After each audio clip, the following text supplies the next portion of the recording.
오늘 아침 6시 30분 알람을 끄고 침대에서 일어나 거실로 나왔습니다. 성경책과 기도 수첩이 탁자 위에 놓여 있었지만 손이 가지 않았습니다. 오늘도 또 읽어야 하나? 어제도 읽었는데 뭐가 달라졌지? 이런 생각이 드는 아침, 여러분도 있으시죠? 매일 말씀 읽고 기도하는데 하나님이 점점 멀게만 느껴지는 그런 때 말입니다. 솔직히 고백하겠습니다. 저도 목사인데 그런 시간이 많았습니다. 특히 작년 이맘때쯤 새벽 기도를 인도하면서도 제 마음은 텅 비어 있었습니다. 강단에 서서 하나님을 사랑합니다라고 말하면서도 정작 제 가슴은 차갑게 식어 있었습니다. 성경을 펼쳐도 그냥 글자였고 기도에도 천장에 부딪혀 떨어지는 것 같았습니다. 하나님, 제가 뭘 잘못하고 있는 걸까요? 매일 밤 이불 속에서 이 질문을 반복했습니다. 15년을 목회했는데 하나님과의 거리는 점점 멀어지는 것만 같았습니다. 그런 제게 한 통의 전화가 왔습니다. 지난해 10월 어느 수요일 저녁 68세 김순자 권사님이었습니다. 목사님, 저 요즘 하나님이 안 보여요. 교회는 40년을 다녔는데 하나님이 어디 계신지 모르겠어요. 목소리가 떨리고 계셨습니다. 그 말을 듣는 순간 제 눈에서 눈물이 흘렀습니다. 나만 그런 게 아니었구나. 성실하게 믿어온 이 권사님도 목회자인 나도 모두 같은 고민을 하고 있었던 것입니다. 그날 밤 저는 무릎을 꿇고 울며 기도했습니다. 하나님, 제발 가르쳐 주세요. 어떻게 하면 주님과 가까워질 수 있습니까? 그리고 그 이후 6개월간 하나님은 제게 놀라운 것들을 보여주셨습니다. 오늘 여러분과 나누고 싶은 것이 바로 그것입니다. 하나님과 더 가까워지고 싶은 모든 분들을 위한 7가지 비밀입니다. 이것은 제가 만든 방법이 아닙니다. 성경이 분명히 말씀하시고 제가 직접 경험하고 수많은 성도들이 증거한 진리입니다. 지금부터 함께 이 놀라운 여정을 시작하겠습니다. 첫 번째 노력을 내려놓고 사랑을 받아들이세요. 여러분, 혹시 이런 생각 해보신 적 있으신가요? 더 열심히 기도하면, 더 많이 성경을 읽으면, 더 헌신하면, 그러면 하나님이 나를 더 사랑하실 거야. 저도 그렇게 생각했습니다. 그래서 새벽 4시에 일어나 기도했고, 하루에 성경을 10장씩 읽었고, 금식도 자주 했습니다. 그런데 이상하게도 하나님은 점점 더 멀게만 느껴졌습니다. 왜 그랬을까요? 제가 하나님과의 관계를 성취로 착각하고 있었기 때문입니다. 그런데 성경은 완전히 다르게 말씀하십니다. 우리가 아직 죄인 되었을 때에 그리스도께서 우리를 위하여 죽으심으로 하나님께서 우리에 대한 자기의 사랑을 확증하셨느니라. 로마서 5장 8절. 이 말씀을 아십니까? 우리가 아직 죄인 되었을 때입니다. 우리가 착해지기 전에, 열심히 기도하기 전에, 헌신하기 전에 이미 하나님은 우리를 사랑하셨습니다. 바울이 로마 교회에 이 편지를 쓸 당시 로마는 기독교인들을 박해하던 시대였습니다. 많은 성도들이 내가 더 잘해야 하나님이 우리를 구해주시겠지라고 생각하며 두려워하고 있었습니다. 그때 바울은 이 놀라운 진리를 선포한 것입니다. 하나님의 사랑은 우리의 행위와 상관없이 먼저 주어진 선물이라는 것입니다. 이것을 깨닫는 순간 모든 것이 달라집니다. 여러분이 해야 할 일은 더 열심히 노력하는 것이 아니라 이미 주어진 사랑을 받아들이는 것입니다.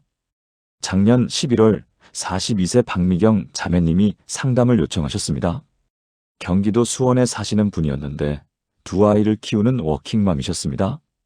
목사님, 저 요즘 하나님께 미안해서 기도를 못하겠어요. 왜냐고 물었더니 이렇게 대답하셨습니다. 새벽 기도도 못 나가고 성경도 제대로 못 읽고 11조도 가끔 밀리고 이런 제가 어떻게 하나님 앞에 나갑니까? 제가 물었습니다. 자매님, 자매님의 큰아들이 시험을 못 봤다고 해서 자매님이 그 아이를 사랑하지 않으십니까? 아니요, 그래도 제 아들인데요. 맞습니다. 하나님도 똑같으십니다. 우리가 잘해서 사랑하시는 게 아니라 우리가 하나님의 자녀이기 때문에 사랑하십니다. 그날 미경 자매님은 눈물을 흘리며 이렇게 고백하셨습니다. 평생 하나님의 사랑을 얻으려고 애썼는데 이미 받은 사랑이었네요. 그 후 3주가 지났을 때 자매님이 다시 연락을 주셨습니다. 목사님, 신기한 일이 생겼어요. 사랑받으려고 노력하지 않으니까 오히려 기도가 하고 싶어지고 말씀이 읽고 싶어졌어요. 이것이 바로 하나님과 가까워지는 첫 번째 비밀입니다. 노력으로 얻는 것이 아니라 이미 주어진 사랑을 받아들이는 것입니다. 사랑하는 여러분, 지금 저와 함께 이렇게 기도해 보시겠습니까? 하나님 아버지, 그동안 주님의 사랑을 얻으려고 너무 애썼습니다. 하지만 오늘 깨닫습니다. 주님은 제가 노력하기 훨씬 전에 이미 저를 사랑하고 계셨다는 것을 믿습니다. 이제 저는 더 이상 사랑을 얻으려 하지 않고 이미 주신 그 사랑을 받아들입니다. 저를 있는 그대로 사랑하시는 주님, 감사합니다. 예수님의 이름으로 기도합니다.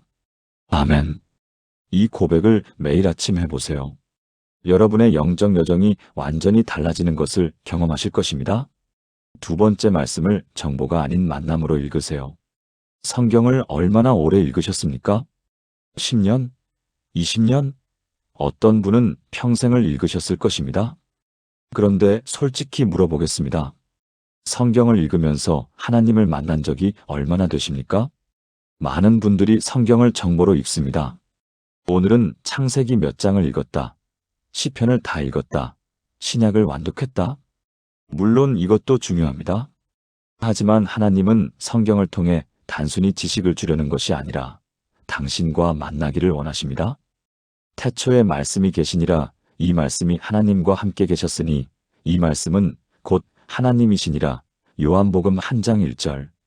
말씀은 곧 하나님이십니다. 성경을 읽는다는 것은 단순히 글을 읽는 것이 아니라 살아계신 하나님을 만나는 것입니다. 요한복음이 기록될 당시 초대교회 성도들 사이에서 큰 논쟁이 있었습니다. 예수님이 정말 하나님이신가 아니면 단순히 위대한 선지자인가? 그때 사도 요한은 이 복음서를 쓰면서 첫 문장에 이 놀라운 선언을 한 것입니다. 말씀이 곧 하나님이시다. 예수님은 추상적 개념이 아니라 우리에게 직접 말씀하시는 살아계신 하나님이십니다. 그러므로 성경을 읽을 때 우리는 단순히 2000년 전 이야기를 읽는 것이 아니라 지금 이 순간 나에게 말씀하시는 하나님을 만나는 것입니다. 어떻게 하면 성경을 만남으로 읽을 수 있을까요? 첫째, 천천히 읽으세요. 많이 읽는 것보다 깊이 읽는 것이 중요합니다. 하루에 한 절, 심지어 한 문장이라도 괜찮습니다. 둘째, 질문하면서 읽으세요. 하나님, 이 말씀을 통해 제게 무엇을 말씀하고 계십니까? 셋째, 멈추세요. 마음에 와닿는 구절이 있으면 거기서 멈춰 묵상하세요. 지난 1월 서울 강남에 사시는 55세 이정혜 집사님의 이야기입니다. 집사님은 30년간 매일 성경을 읽으셨지만 늘 의무처럼 느껴졌다고 하셨습니다. 목사님, 저는 성경을 5번이나 통독했는데 왜 하나님이 멀게 느껴질까요? 제가 물었습니다. 집사님, 성경 읽으실 때 얼마나 걸리십니까? 1시간이요. 매일 아침 5시에 일어나서 1시간 동안 읽습니다. 혹시 그 1시간 동안 하나님께 말씀하신 적 있으십니까? 집사님은 잠시 침묵하시더니 이렇게 대답하셨습니다. 없는 것 같아요. 그냥 읽기만 했어요. 제가 제안했습니다. 내일부터 일주일만 이렇게 해보세요. 1시간 동안 한 절만 읽으세요.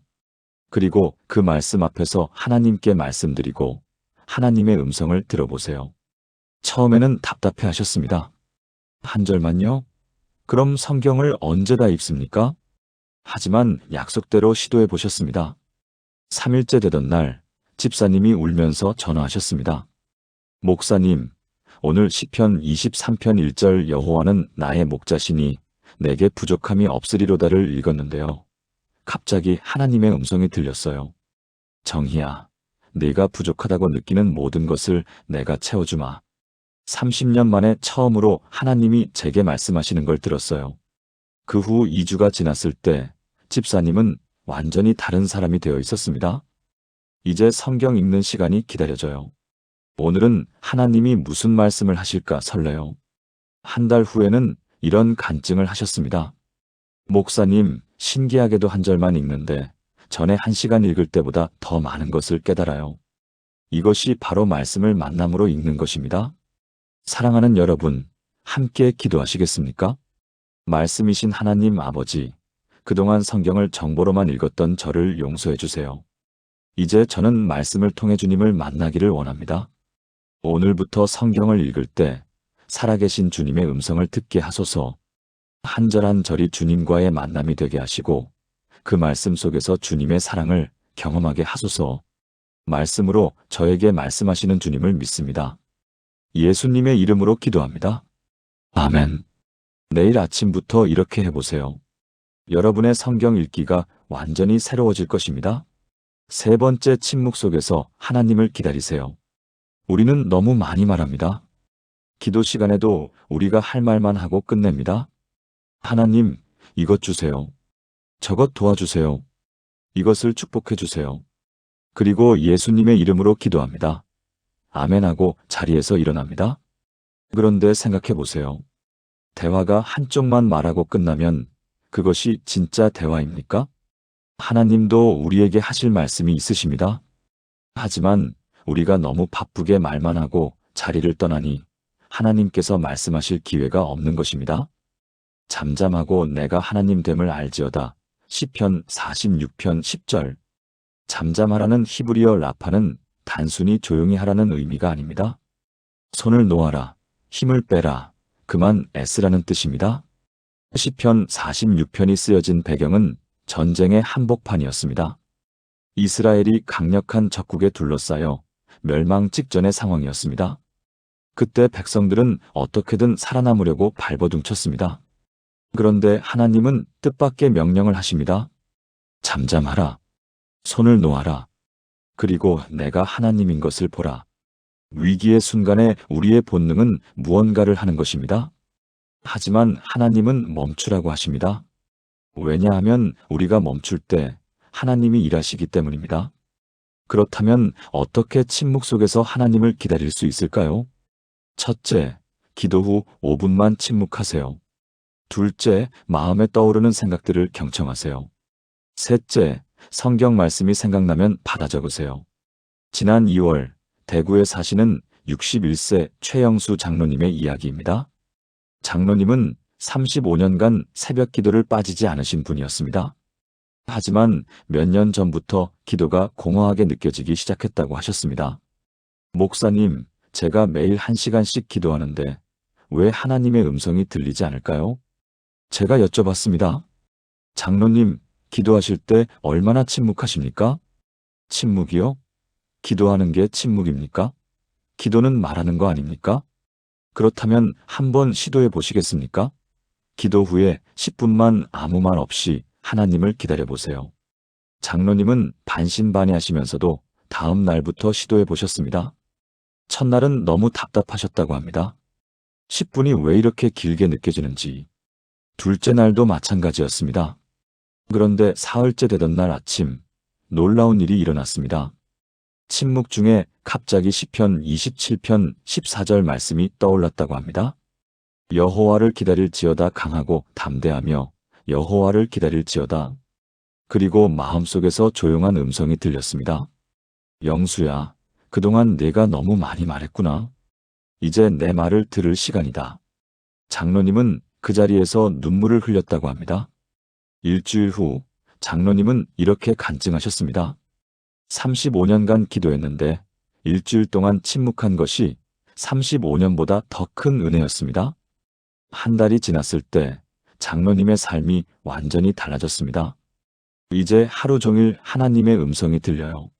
출근길에도 회의 중에도 저녁 산책할 때도요. 2달 후에는 이런 놀라운 간증을 하셨습니다. 목사님, 회사에서 어려운 결정을 내려야 할 때가 있었는데 침묵하며 기다렸더니 하나님이 지혜를 주셨어요. 그 결정이 회사를 살렸습니다. 이것이 침묵의 능력입니다. 우리가 말을 멈출 때 하나님의 음성이 들리기 시작합니다. 함께 기도하시겠습니까? 하나님 아버지, 그동안 제가 너무 많이 말했습니다. 이제 저는 잠잠히 주님의 음성을 듣기 원합니다. 침묵 속에서 주님을 기다리며 주님의 음성에 귀 기울이게 하소서. 제 생각을 내려놓고 주님의 생각을 듣게 하소서. 제 계획을 멈추고 주님의 인도하심을 받게 하소서. 침묵 속에서 말씀하시는 주님을 신뢰합니다. 예수님의 이름으로 기도합니다. 아멘. 오늘부터 기도 후 5분만 침묵해 보세요. 하나님의 음성을 듣는 놀라운 경험을 하게 되실 것입니다. 네 번째, 순종으로 믿음을 살아내세요. 많은 사람들이 하나님과 가까워지려면 더 많이 알아야 한다고 생각합니다.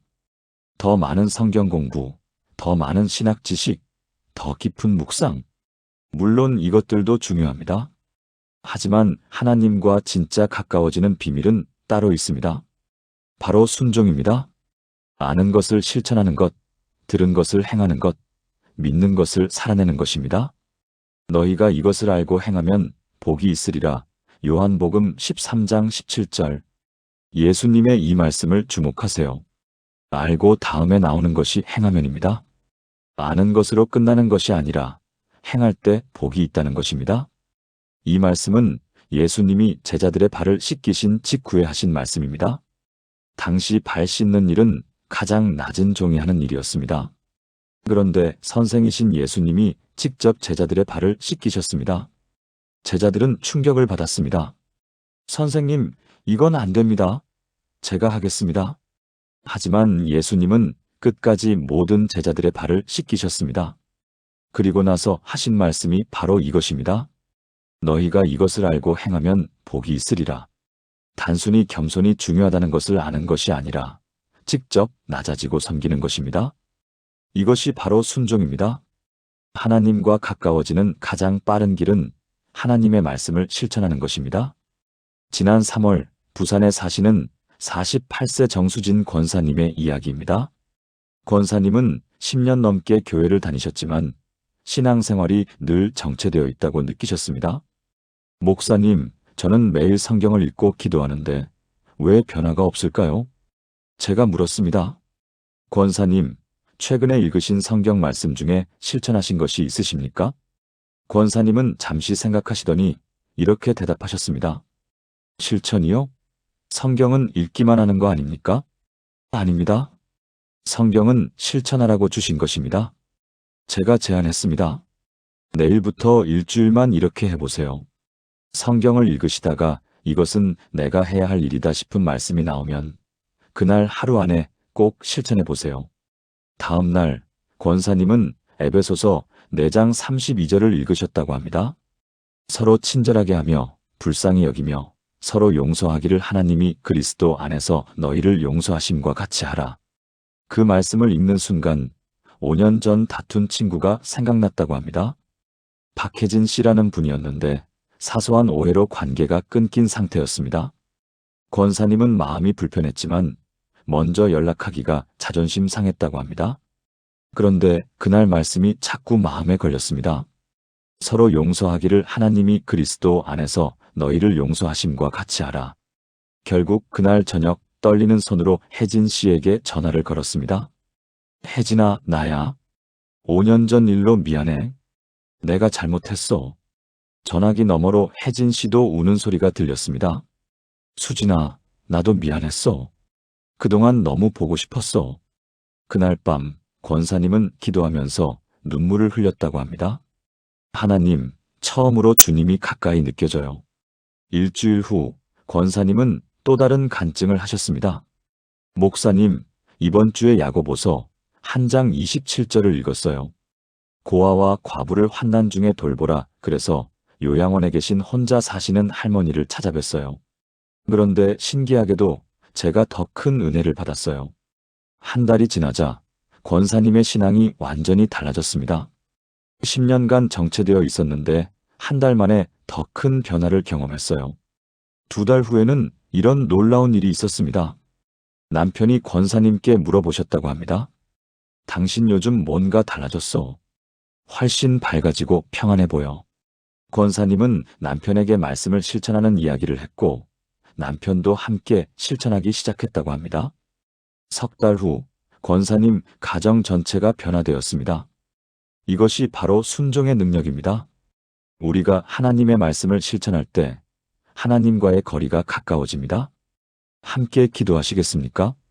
순종을 받으시는 하나님 아버지, 그동안 말씀을 듣기만 하고 행하지 않았던 저를 용서해 주세요. 이제 저는 들은 말씀을 삶으로 살아내기를 원합니다. 오늘 주시는 말씀을 실천할 수 있는 용기를 주시고 순종할 때마다 주님과 더 가까워지는 은혜를 경험하게 하소서. 작은 순종이라도 기뻐 받으시고 그 순종을 통해 저를 빚어가소서. 순종하는 자녀를 사랑하시는 주님을 믿습니다. 예수님의 이름으로 기도합니다. 아멘. 오늘부터 읽는 말씀을 하나씩 실천해 보세요. 하나님과의 관계가 놀랍도록 가까워질 것입니다. 5번째 예배를 의무가 아닌 만남으로 드리세요. 주일마다 교회에 갑니다. 찬양하고 기도하고 설교 듣고 헌금하고 집에 갑니다. 그런데 솔직히 물어보겠습니다.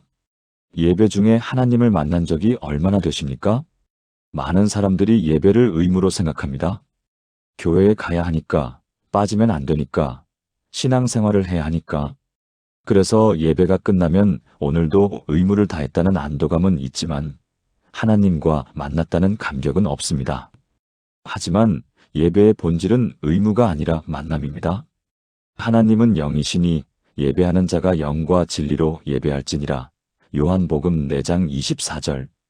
예수님이 사마리아 여인에게 하신 이 말씀의 배경을 아십니까? 당시 유대인들과 사마리아인들은 예배 장소를 놓고 논쟁했습니다. 유대인들은 예루살렘 성전에서만 예배해야 한다고 주장했고 사마리아인들은 그리심산에서 예배해야 한다고 주장했습니다. 그런데 예수님은 완전히 다른 이야기를 하십니다. 장소가 중요한 게 아니다. 영과 진리로 예배하는 것이 중요하다. 영으로 예배한다는 것은 형식이 아니라 마음으로 드린다는 의미입니다. 진리로 예배한다는 것은 거짓 없이 진실하게 드린다는 의미입니다. 즉, 하나님을 진심으로 만나려는 갈망으로 드리는 것이 진짜 예배입니다. 그렇다면 어떻게 예배를 만남으로 드릴 수 있을까요? 첫째, 예배 전에 마음을 준비하세요. 오늘 하나님을 만나겠다는 기대를 가지고 교회에 가세요. 둘째, 찬양할 때 가사에 집중하세요. 단순히 노래 부르는 것이 아니라 하나님께 고백하는 것입니다. 셋째, 설교 중에 하나님의 음성을 들으려 하세요. 하나님, 오늘 제게 무엇을 말씀하십니까? 지난 4월, 인천에 사시는 73세 김광수 은퇴 장로님의 이야기입니다. 장로님은 50년간 한 번도 빠지지 않고 주일 예배를 드리신 분이었습니다. 그런데 몇 년 전부터 예배가 무미건조하게 느껴지기 시작했다고 합니다. 목사님, 저는 50년을 교회 다녔는데 요즘 예배 시간이 너무 지루해요. 이러면 안 되는데. 장로님은 자책하셨습니다. 나이가 들어서 그런가? 신앙이 식은 건가? 제가 여쭤봤습니다. 장로님, 예배 전에 어떤 준비를 하십니까? 준비요? 그냥 교회에 가는 거죠. 예배 시간에 하나님을 만나겠다는 기대를 가지고 가십니까? 장로님은 잠시 생각하시더니 솔직하게 대답하셨습니다. 사실 습관처럼 가는 것 같아요.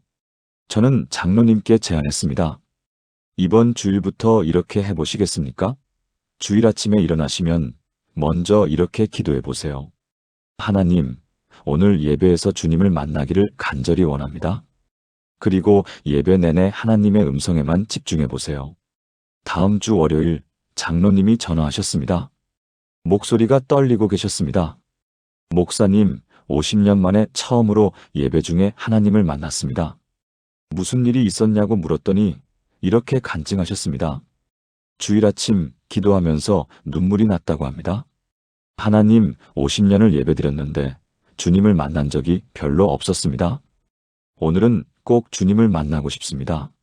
예배 시간, 첫 찬양이 시작되었을 때였습니다. 주 앞에 나올 때라는 찬양을 부르는데 가사가 마음에 와닿기 시작했다고 합니다. 주 앞에 나올 때 성결한 옷 입고 주 앞에 나올 때 성령의 기름 받고 평소에는 그냥 부르던 찬양인데 그날은 달랐습니다. 내가 지금 하나님 앞에 나아가고 있구나. 설교 시간에는 더 놀라운 일이 일어났습니다. 목사님이 마태복음 18장 말씀을 전하시는데 두세 사람이 내 이름으로 모인 곳에는 나도 그들 중에 있느니라는 구절이 마음에 강하게 들어왔다고 합니다. 아, 하나님이 지금 여기 계시구나. 이 자리에 나와 함께 계시는구나. 그 순간 장로님의 눈에서 눈물이 흘렀다고 합니다. 50년간 예배를 드렸지만 그날처럼 하나님이 가까이 느껴진 적이 없었다고 하셨습니다. 그 다음 주일도, 그 다음 주일도 똑같이 준비하고 예배드렸는데 매주일이 새로웠다고 합니다. 2달 후 장로님은 이렇게 간증하셨습니다. 목사님, 이제 일주일 중 가장 기다려지는 날이 주일입니다. 하나님을 만나는 날이니까요. 3달 후에는 더 놀라운 일이 있었습니다. 장로님 부인이 제게 오셔서 이렇게 말씀하셨습니다. 목사님, 우리 영감이 요즘 완전히 달라졌어요. 주일만 되면 아침 일찍 일어나서 기도하고 예배 끝나면 은혜 받았다고 눈물 흘리고 이것이 바로 예배를 만남으로 드리는 것의 능력입니다. 함께 기도하시겠습니까? 예배 받으시는 하나님 아버지, 그동안 예배를 의무로 드렸던 저를 용서해 주세요. 이제 저는 예배를 주님과의 만남으로 드리기를 원합니다. 주일마다 주님을 만나는 설렘으로 예배에 나가게 하시고 예배 중에 주님의 임재를 경험하게 하소서. 찬양할 때 주님께 고백하고 말씀 들을 때 주님의 음성을 듣게 하소서. 예배가 저에게 가장 기쁜 시간이 되게 하소서. 예배하는 자와 함께 하시는 주님을 믿습니다. 예수님의 이름으로 기도합니다. 아멘. 이번 주일부터 이렇게 준비해 보세요. 예배가 완전히 달라질 것입니다. 6번째 감사로 하나님의 임재를 경험하세요. 인생이 힘들 때 우리는 불평합니다. 왜 이런 일이 나한테 일어나는 거야? 하나님, 어디 계세요? 그리고 하나님이 더 멀게 느껴집니다. 그런데 놀라운 사실이 있습니다. 감사할 때 하나님이 가까이 오십니다. 불평할 때는 하나님이 멀어지고 감사할 때는 하나님이 가까워집니다. 범사에 감사하라. 이것이 그리스도 예수 안에서 너희를 향하신 하나님의 뜻이니라. 데살로니가전서 5장 18절. 범사에 감사하라는 말씀입니다. 좋은 일만 감사하라는 것이 아니라 모든 일에 감사하라는 것입니다. 이 편지를 쓸 당시 데살로니가 교회는 극심한 박해를 받고 있었습니다. 성도들은 재산을 빼앗기고 가족을 잃고 목숨의 위협을 받고 있었습니다. 그런 상황에서 바울은 이렇게 편지를 보냅니다. 범사에 감사하라. 이해가 되십니까? 박해받는 상황에서 어떻게 감사할 수 있습니까? 바울이 미친 사람입니까? 아닙니다. 바울은 놀라운 비밀을 알고 있었습니다. 감사는 상황에 대한 반응이 아니라 하나님에 대한 신뢰라는 것입니다. 상황이 좋아서 감사하는 것이 아니라 하나님이 선하시기 때문에 감사하는 것입니다. 그리고 우리가 감사할 때 하나님의 선하심이 우리 삶에 임하기 시작합니다. 지난 5월 서울 송파구에 사시는 59세 박순례 권사님의 이야기입니다. 권사님은 3년 전 남편을 암으로 잃으셨습니다. 그 후로 우울증에 시달리며 하나님을 원망하셨다고 합니다. 왜 하필 내 남편을? 30년을 교회 다녔는데 하나님은 왜 우리를 지켜주지 않으셨어요? 교회도 나가기 싫어지고 기도도 하기 싫어지고 성경도 보기 싫어졌다고 합니다. 그러던 어느 날 권사님은 데살로니가전서 5장 18절 말씀을 읽게 되었습니다. 범사에 감사하라. 그 순간 마음속에서 분노가 치솟았다고 합니다. 범사에 감사? 남편을 잃은 이 상황에서 어떻게 감사해요? 하지만 그 말씀이 계속 마음에 걸렸습니다. 며칠을 고민하다가 권사님은 결심했습니다. 좋아, 한번 해보자. 감사할 게 하나도 없어도 억지로라도 감사해보자. 그날부터 권사님은 매일 아침 감사 노트를 쓰기 시작했습니다. 첫날 펜을 들었지만 한참을 망설였다고 합니다. 감사할 게 하나도 떠오르지 않았습니다. 그래도 억지로 한 줄을 적었습니다. 오늘도 눈을 뜨게 해주셔서 감사합니다.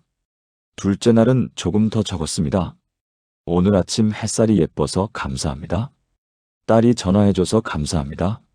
셋째 날, 넷째 날, 조금씩 감사 제목이 늘어났습니다. 일주일이 지났을 때 권사님은 놀라운 변화를 경험하셨습니다. 이상하게 마음이 조금씩 밝아지는 것 같았어요.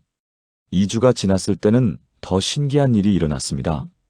평소에는 그냥 지나쳤을 일들이 감사 제목으로 보이기 시작했다고 합니다. 이웃집 할머니가 반찬을 나눠주셔서 감사합니다. 버스가 제 시간에 와서 감사합니다. 오늘 아프지 않아서 감사합니다.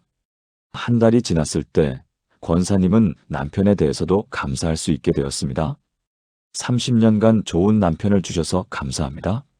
함께한 아름다운 추억들을 주셔서 감사합니다. 2달 후 권사님은 교회에 다시 나오기 시작했습니다. 3달 후에는 이런 놀라운 간증을 하셨습니다. 목사님, 3년간 하나님이 안 보였는데 감사하기 시작하니까 하나님이 보이기 시작했어요. 하나님이 떠나신 게 아니라 제가 눈을 감고 있었던 거였어요. 지금 권사님은 교회에서 유가족 돌봄 사역을 하고 계십니다. 남편을 잃은 아픔을 겪은 분들을 찾아가 위로하고 감사의 능력을 나누고 계십니다. 얼마 전에는 이런 간증을 하셨습니다. 제가 가장 힘들었던 그 시간이 지금은 다른 사람을 돕는 가장 큰 자산이 되었어요. 하나님은 정말 모든 것을 합력하여 선을 이루시는 분이에요. 이것이 바로 감사의 능력입니다. 감사는 우리를 하나님께로 이끕니다. 함께 기도하시겠습니까?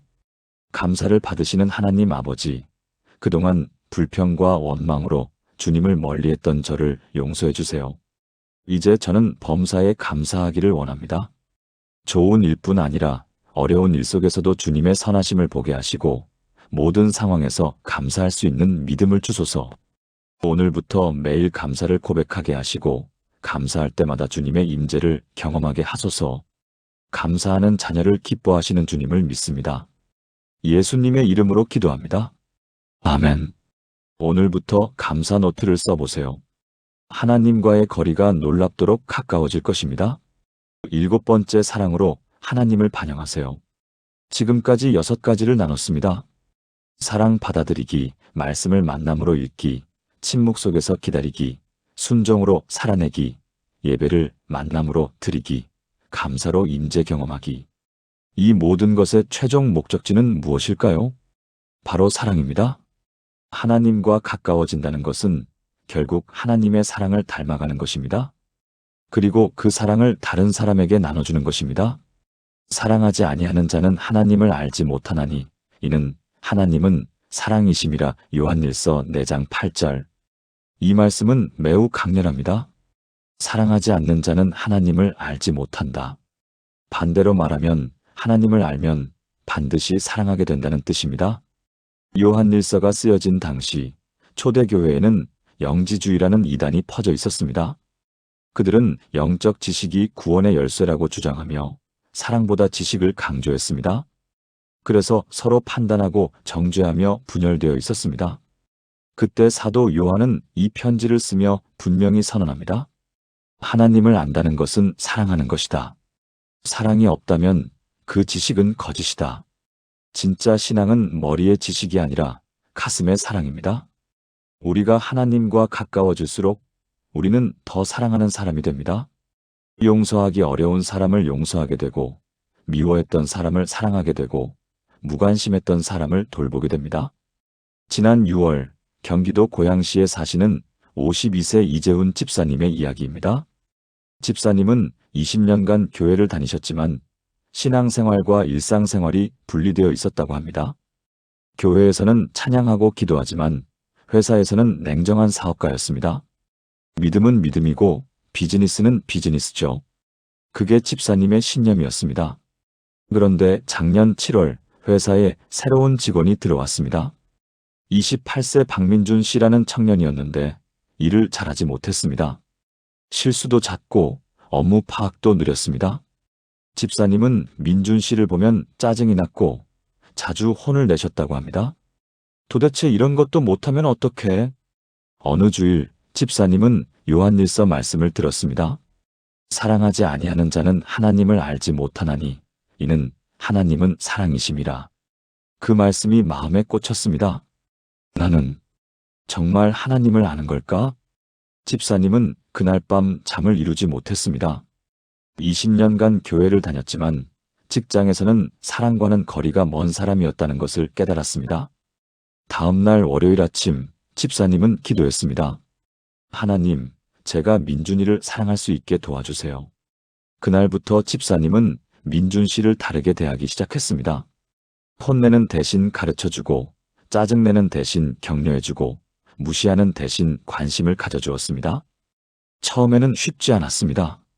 민준 씨가 또 실수하면 예전처럼 화가 났습니다. 하지만 그때마다 집사님은 기도했습니다. 하나님, 제가 주님의 사랑으로 이 청년을 볼 수 있게 해주세요. 한 달이 지나자 놀라운 변화가 일어났습니다. 민준 씨가 점점 일을 잘하기 시작한 것입니다. 아니, 정확히 말하면 집사님의 눈이 달라진 것이었습니다. 예전에는 민준 씨의 부족한 점만 보였는데 이제는 잘하는 점이 보이기 시작했습니다. 민준 씨, 이 부분은 정말 잘했어요. 칭찬을 듣는 민준 씨의 얼굴이 밝아졌습니다. 석 달 후, 민준 씨는 팀에서 가장 성실한 직원이 되어 있었습니다. 어느 날, 민준 씨가 집사님께 이렇게 말했습니다. 집사님, 처음에는 회사를 그만두고 싶었어요. 제가 너무 못해서요. 그런데 집사님이 저를 믿어주시고 가르쳐 주셔서 버틸 수 있었어요. 감사합니다. 그 말을 듣는 순간 집사님의 눈에 눈물이 고였습니다. 아, 이게 사랑이구나. 이게 하나님이 원하시는 거구나. 6개월 후 집사님의 팀 전체 분위기가 달라졌습니다. 다른 직원들도 서로 사랑하고 격려하는 문화가 만들어졌습니다. 1년 후 회사 전체에서 집사님의 팀이 가장 생산성이 높은 팀이 되었습니다. 사장님이 집사님께 물었습니다. 이 집사님, 비결이 뭡니까? 어떻게 팀을 이렇게 만들었어요? 집사님은 조심스럽게 대답했습니다. 사랑입니다. 서로 사랑하니까 일도 잘 되는 것 같아요. 그리고 나중에 알게 된 사실인데 민준 씨가 교회에 나가기 시작했다고 합니다. 집사님이 믿는 하나님이 궁금해서요. 이것이 바로 사랑의 능력입니다. 우리가 하나님의 사랑을 살아낼 때 세상이 변화되고 사람들이 하나님을 보게 됩니다. 사랑하는 여러분, 함께 기도하시겠습니까? 사랑이신 하나님 아버지, 그동안 믿음과 삶을 분리시켰던 저를 용서해 주세요. 이제 저는 주님의 사랑을 삶으로 살아내기를 원합니다. 사랑하기 어려운 사람을 사랑할 수 있는 능력을 주시고 용서하기 힘든 사람을 용서할 수 있는 마음을 주소서. 제 삶을 통해 주님의 사랑이 흘러가게 하시고 제가 만나는 모든 사람이 주님의 사랑을 경험하게 하소서. 사랑으로 세상을 변화시키는 주님의 통로가 되게 하소서. 저를 통해 역사하시는 주님을 믿습니다. 예수님의 이름으로 기도합니다. 아멘. 오늘부터 한 사람을 선택해서 하나님의 사랑으로 대해보세요. 여러분을 통해 기적이 일어날 것입니다. 지금까지 나눈 7가지 말씀을 하나의 기도로 드리겠습니다. 사랑하는 여러분, 함께 기도하시겠습니까? 사랑하는 하나님 아버지, 오늘 이 귀한 시간을 통해 주님과 가까워지는 7가지 비밀을 깨닫게 하심을 감사합니다.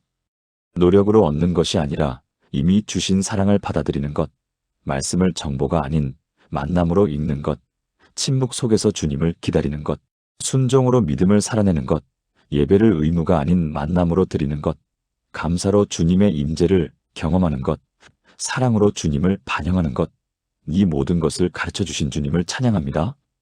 저는 고백합니다. 주님은 제가 노력하기 훨씬 전에 이미 저를 사랑하셨고 지금 이 순간도 변함없이 사랑하고 계십니다. 말씀은 단순한 글자가 아니라 살아계신 주님의 음성이며 침묵 속에서 주님이 말씀하십니다. 순종할 때 주님과 가까워지고 예배할 때 주님을 만나며 감사할 때 주님의 임재를 경험하고 사랑할 때 주님을 세상에 나타냅니다. 오늘부터 저와 제 가족이 이 7가지를 삶으로 살아내게 하소서. 매일 아침 주님의 사랑을 받아들이고 말씀 앞에서 주님을 만나며 침묵 속에서 주님의 음성을 듣고 들은 말씀을 순종하며 주일마다 예배 중에 주님을 경험하고 모든 상황에서 감사하며 만나는 모든 사람에게 주님의 사랑을 나누는 삶을 살게 하소서. 이것이 일회성 결단이 아니라 평생의 여정이 되게 하소서. 넘어져도 다시 일어서고 실패해도 다시 시작하며 멀어졌다 느껴지면 다시 가까이 나아가는 믿음을 주소서. 주님과 가까이 동행하는 삶이 이 땅에서 누릴 수 있는 가장 큰 축복임을 깨닫게 하시고 그 축복을 날마다 누리게 하소서. 이 모든 약속이 주님의 것이심을 믿고 신뢰하며 의지합니다. 살아계셔서 지금도 우리와 함께 하시는 예수 그리스도의 이름으로 기도합니다. 아멘. 사랑하는 여러분, 지금까지 하나님과 더 가까워지는 7가지 비밀을 함께 나눴습니다. 첫째, 노력을 내려놓고 이미 주어진 사랑을 받아들이는 것. 둘째, 말씀을 정보가 아닌 만남으로 읽는 것. 셋째, 침묵 속에서 하나님을 기다리는 것. 넷째, 순종으로 믿음을 살아내는 것. 다섯째, 예배를 의무가 아닌 만남으로 드리는 것. 여섯째, 감사로 하나님의 임재를 경험하는 것. 일곱째, 사랑으로 하나님을 반영하는 것. 이 7가지는 제가 만든 방법이 아닙니다. 성경이 분명히 말씀하시고 수많은 믿음의 선배들이 증거하며 지금도 수천 수만의 성도들이 경험하고 있는 진리입니다. 여러분도 반드시 경험하게 될 것입니다. 혹시 지금 하나님이 멀게 느껴지십니까? 아무리 애써도 가까워지지 않는 것 같으십니까? 오늘 이 7가지 중에 딱 하나만 선택해서 시작해 보세요. 내일 아침 하나님의 사랑을 받아들이는 것부터 시작해도 좋고, 말씀을 천천히 만남으로 읽는 것부터 시작해도 좋습니다. 기도 후 5분만 침묵해 보는 것도 좋고, 오늘 읽은 말씀 한 구절을 실천해 보는 것도 좋습니다. 이번 주일 예배를 만남으로 준비하는 것도 좋고, 오늘부터 감사 노트를 쓰기 시작하는 것도 좋습니다. 한 사람을 선택해서 하나님의 사랑으로 대해보는 것도 좋습니다. 무엇이든 하나만 시작하세요. 그러면 하나님이 나머지를 이루어 가실 것입니다. 여러분의 삶에 놀라운 변화가 일어날 것을 믿습니다. 하나님과의 거리가 가까워지고, 기도가 살아나고, 말씀이 달콤해지고, 예배가 기다려지고, 매일이 감사로 가득하고 사랑이 넘치는 삶을 살게 될 것입니다. 하나님은 여러분을 사랑하십니다. 지금 이 순간에도 여러분이 어떤 상태에 있든 하나님은 여러분과 가까워지기를 간절히 원하고 계십니다. 여러분도 하나님과 더 가까워지고 싶으신가요? 그렇다면 좋아요를 눌러주시고 댓글에 아멘이라고 남겨주세요. 그리고 이 영상이 도움이 되셨다면 같은 고민을 하는 다른 분들과도 나눠주세요. 여러분의 작은 나눔이 누군가에게는 큰 은혜가 될 것입니다. 하나님의 은혜가 여러분과 여러분의 가정에 늘 함께 하시기를 기도합니다. 오늘도 주님과 동행하는 복된 하루 되세요. 감사합니다.